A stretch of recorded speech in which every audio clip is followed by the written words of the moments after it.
mag-pray ka, ipagdasal mo na maging mabilis yung pag-move on mo.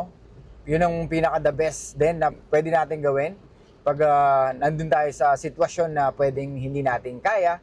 Pero ako naniniwala ang mga ropa kaya natin.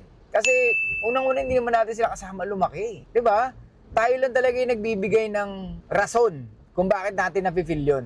Kumbaga, pag ang babae, nilagay mo sa pedestal, masyado mong sinamba, ikaw lang nakakakita nun eh. Guess yun ba mga ropa? Kasi kung ang tingin nyo sa kanila, normal na tao, hindi nyo mafe-feel yung ganyan eh. Well, andun yung pag nawala ang isang tao, of course, pwede kang malungkot talaga. Pero kung alam mo sa sarili mo na hindi siya dapat itrato na parang more than yourself or parang mas mahalaga pa yung babae kaysa sa sarili mo, dun mo maiisip na, okay, life goes on. Gets?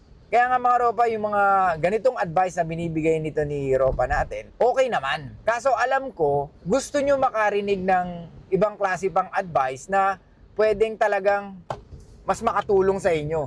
Yung minsan gusto nyo real talk talaga eh, di ba? Yung nire-real talk kayo, sinasabi sa inyo kung ano yung mas nararapat nyo bang gawin or yung pwedeng kailangan matauhan kayo. So mga ropa ko, sa mga dumadaan dyan, sa talagang masalimuot na breakup or mahirap mag-move on or hirap mag-move on, tandaan nyo, lalaki kayo. Kayo ang nagbibigay ng relasyon, hindi siya.